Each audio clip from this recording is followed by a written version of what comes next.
Si tu as envie de mieux dormir, que tu en as marre de ces longues nuits blanches et que tu as besoin de te reposer la nuit, cette vidéo est faite pour toi. Je vais te donner 5 conseils efficaces pour mieux dormir la nuit. On va parler de l'alimentation, de l'activité sportive, de la température du corps avant d'aller se coucher, de l'hygiène du sommeil et bien sûr, comment habituer notre corps pour le sommeil. Commençons par l'alimentation.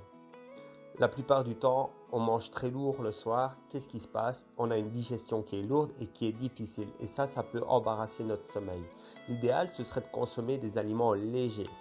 Des crudités, du poisson, des pâtes, même du riz. Il n'y a pas de problème. Mais si malgré tout, on veut manger quelque chose de plus lourd, il n'y a aucun problème. Mais il serait quand même préférable de passer à table 3 à 4 heures avant d'aller se coucher.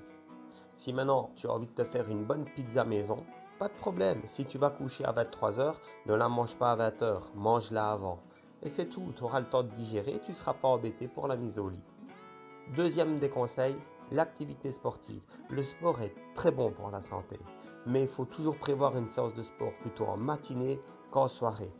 Pourquoi? Parce qu'à partir de 18 heures, la température corporelle commence à baisser légèrement. L'organisme se prépare au repos.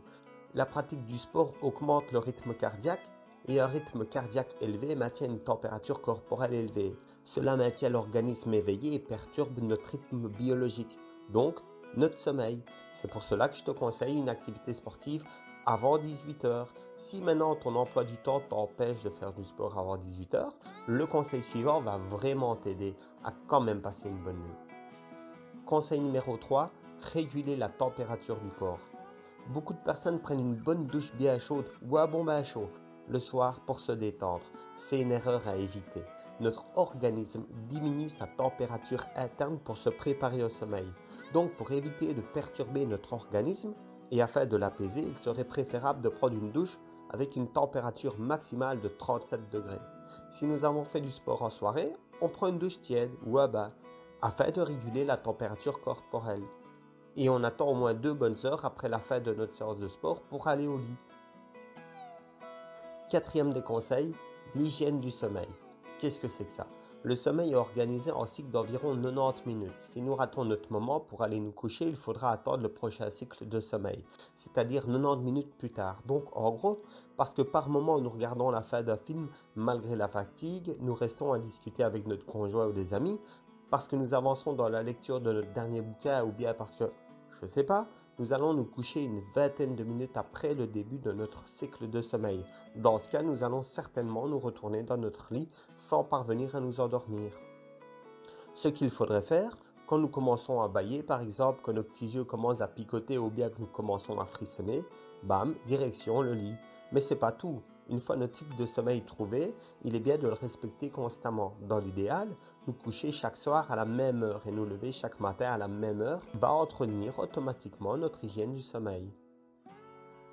Petite astuce supplémentaire, la lumière bleue qui est présente dans les appareils électroniques est également à proscrire une bonne heure avant d'aller se coucher. Elle enclenche chez nous un mécanisme d'éveil qui est préférable d'éviter. Cette lumière bleue en question se trouve dans l'écran de notre télé ou bien de notre GSM. D'ailleurs, beaucoup de smartphones ont une option filtre de lumière bleue. Une option que nous allons penser à activer après cette vidéo afin de mettre toutes les chances de notre côté pour une bonne nuit de sommeil. Et cinquième des conseils, habituer notre corps au sommeil. La fonction de notre chambre à coucher, c'est de nous accueillir pour dormir et faire des câlins avec notre conjoint, bien sûr. Il est très important que nous respections notre chambre à coucher comme étant un lieu de repos et non comme une cour de récré. Avec le temps, notre inconscient va enregistrer que quand nous nous rendons dans notre chambre, c'est uniquement pour dormir et automatiquement, en alimentant cette bonne habitude, notre corps se plongera dans cette optique de manière inconsciente. Pour bien faire, notre chambre devrait être à une température avoisinant les 18 degrés la nuit pour faciliter notre sommeil. L'idéal serait d'avoir une chambre qui est complètement plongée dans le noir. Ça va aider grandement à améliorer la qualité du sommeil.